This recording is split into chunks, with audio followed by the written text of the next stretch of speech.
Hi, I'm Amina Wasuma, and I'm here to talk about my novella For the Love of Blood, Episode 13, Confessions of the Lovelorns. Now, we left off with Blood driving Amber back to her hotel to pack her things because she's moving in with him. And she's taking pictures of Banderos's lair, but it's going to be kind of difficult for Cortez to find it because it's hidden so well in the mountains. Anyway, she's thinking, oh my God, once I get behind this mansion's closed doors, no one will ever see me again. So Blood is driving 90 miles an hour. And she asks him, did you tell your boss about me? And he says, oh no, I didn't tell him. I told you I didn't tell him about you. He was, in a bad mood. But don't worry, when you move in, and get settled, we'll all have dinner together, and then you can meet him face to face. And he'll probably be in a better mood. So Amber's thinking, how do I get out of this? Cortez can hear everything, that's going on. So when they get to the hotel, he carries her over the threshold and he sets her down and he says, I'll help you pack.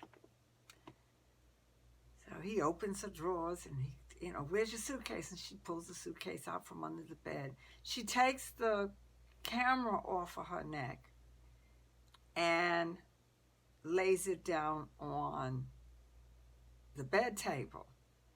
Because what she's thinking is, I can't take the camera with me, so what I'll do is leave it here in the hotel, pretend that I forgot it, and Maria will come and pick it up. So Blood is, packing her things. He's doing it for her, and he goes to grab the camera, and she snatches it. He says, give me the camera. I will take it and get the film developed. And so she says, well, you'll have to take it from me. He said, oh, you want to play a game? She said, yeah, take it from me.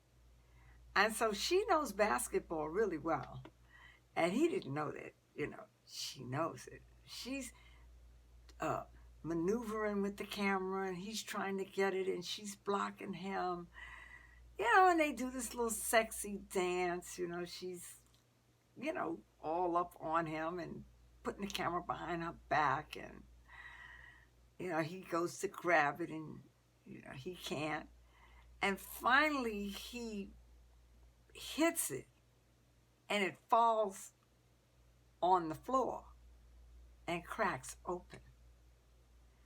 And he sees the tape. Wow. It gets real quiet in the room for a second.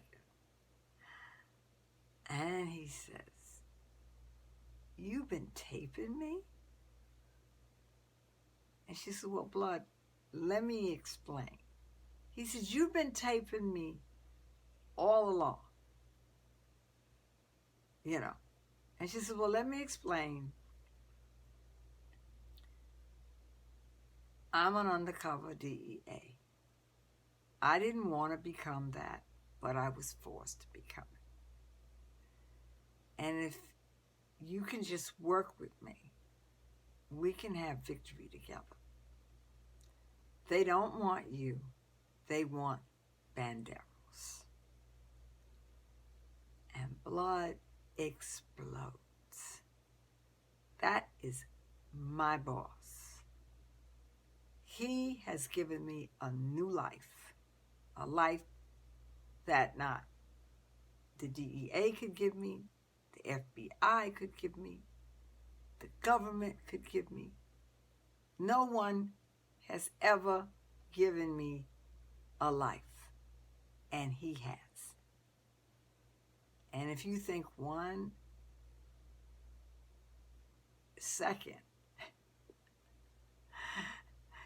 if you think for 1 second that I'm going to betray him, you're crazy. Because they took my mother, they took my father, they took my money, they took my freedom, all because of my skin color. And you are nothing. And she says, like, Blood, I love you. You know, I love you. And we can make it together. And he said, are you crazy?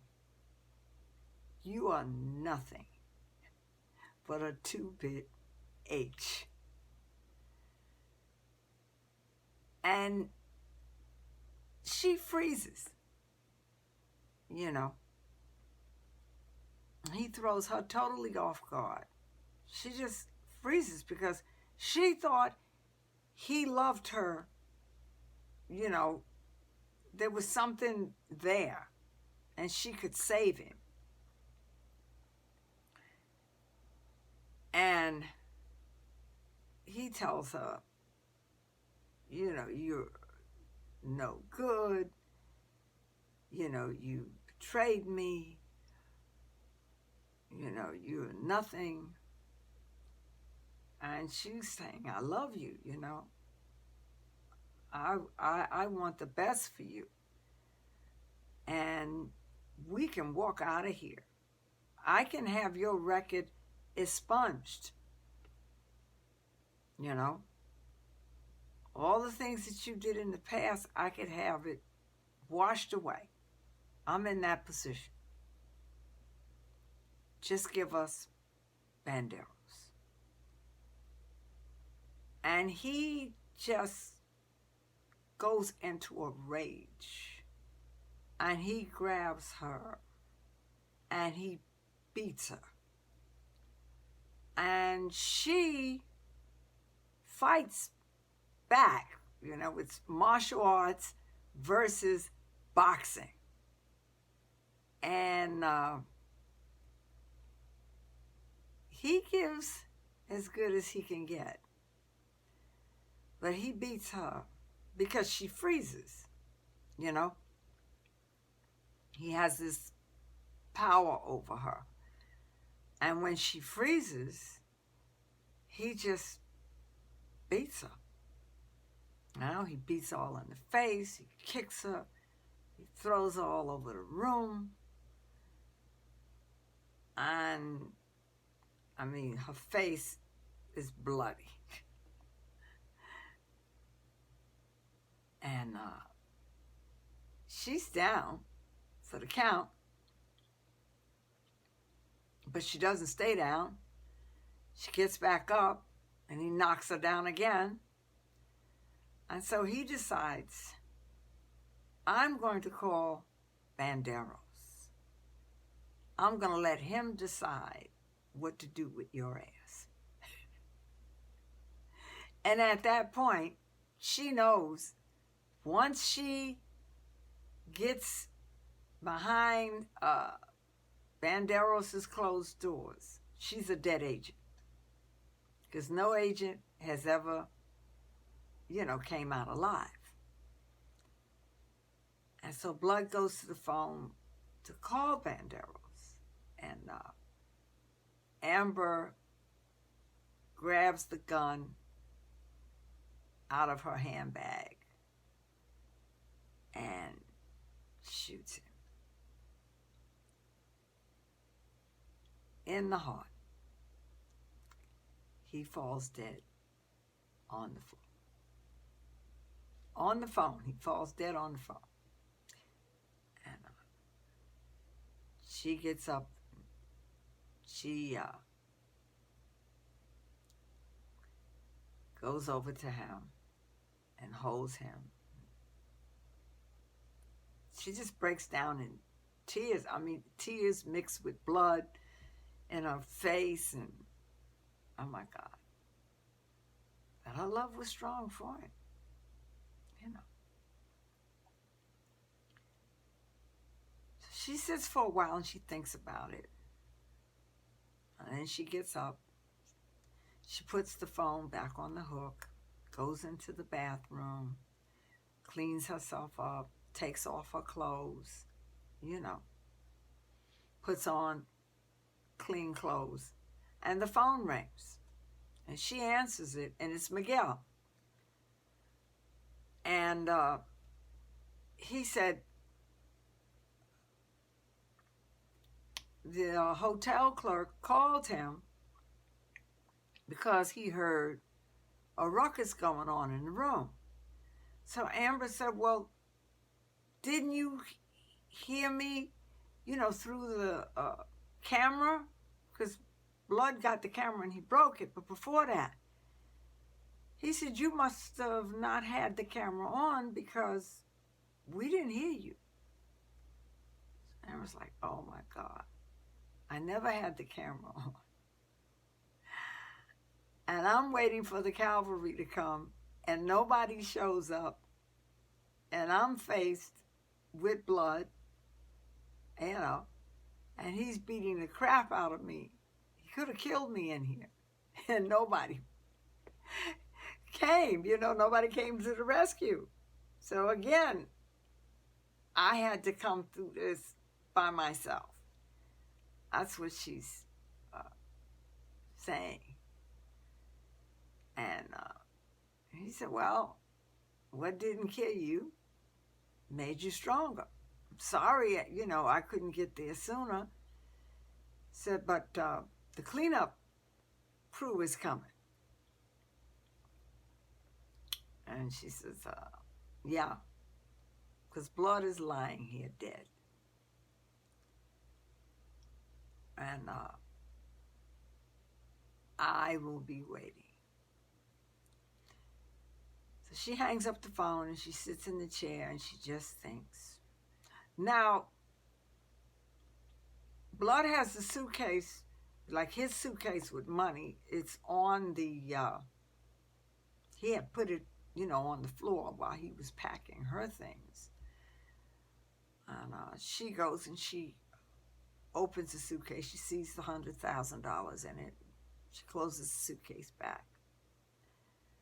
So there's a knock on the door, and it's Miguel and 3 cleanup guys with body bags, you know.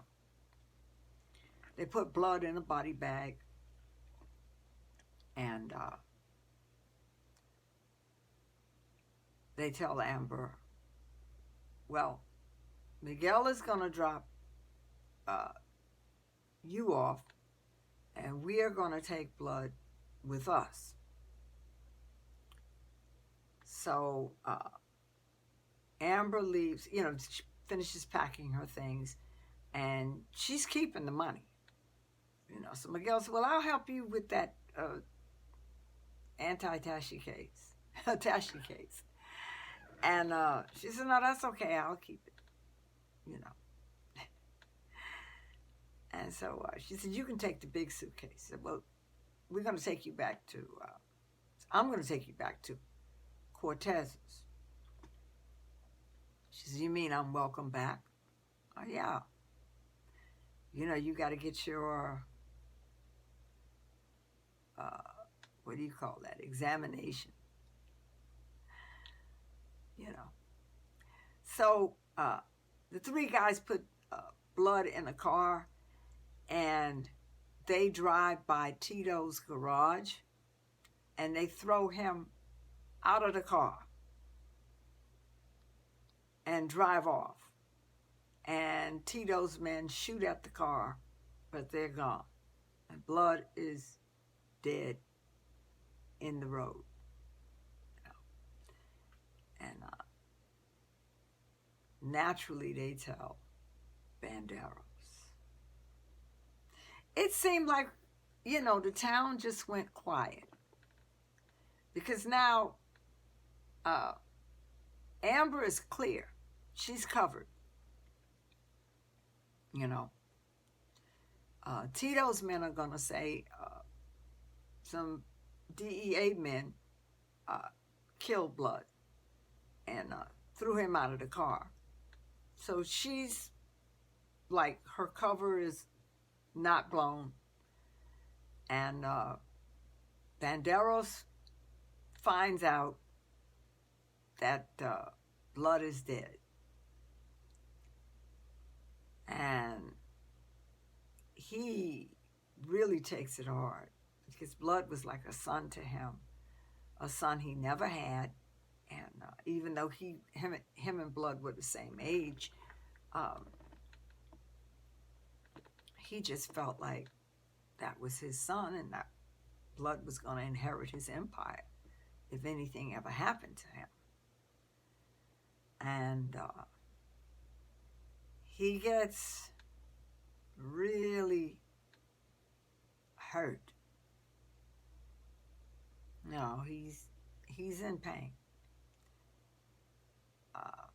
So he takes his katana sword because he's not having any more patience for Johnson anymore.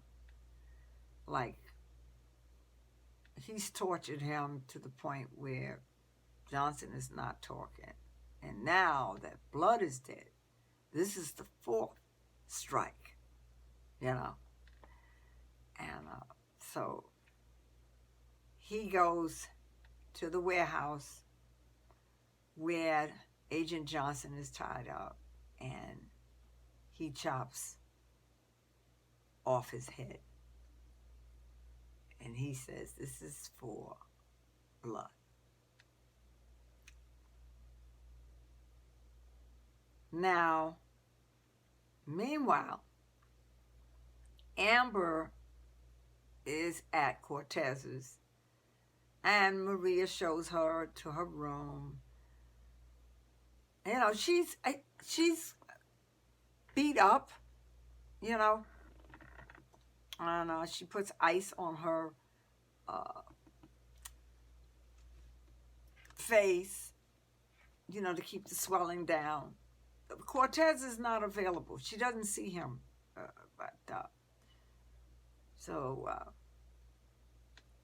you know, her face goes down with the ice, and you know, she takes makeup and covers up her bruises. So the next morning, she meets Cortez. It is bright and sunny, and she has her makeup on, and she has a nice suit, and she meets him in his office downstairs. And so when she walks in, you know, he's got the lights, you know, glaring in her face. The sunlight is glaring in her face because he's looking, you know, at everything. Like all her bruises. I mean, he's just staring. And she's calm, you know, she's professional. And so he says to her, do you need some time? And she says, no, I don't need any time. And I hope you've seen all you can see, you know. And he said, what does that mean? She says, well, you're looking so hard, you know, because he's trying to look to see, you know, and she's got makeup on, but you can see the bruises like slightly, you know, under the makeup. He just, and so she says to him, I can take an ass whooping. I didn't think I could, but I took it. He said, yeah, you did. And so he says, you passed the test. She says, the test? I could have been killed. You think I care about a test? He said, well, you're alive and you're here, so you passed. And she said, what about Banderos? He said, well, His time will come.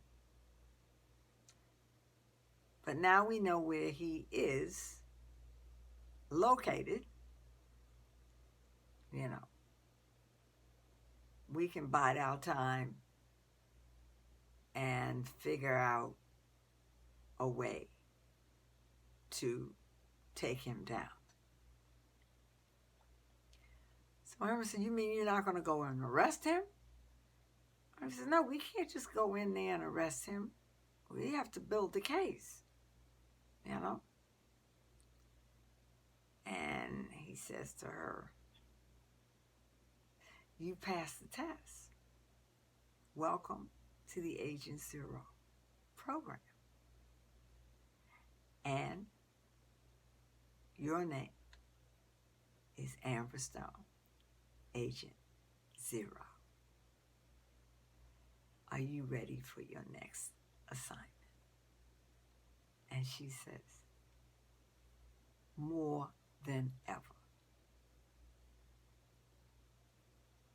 So, we come to the end of our story, at least this chapter in Agent Zero's life.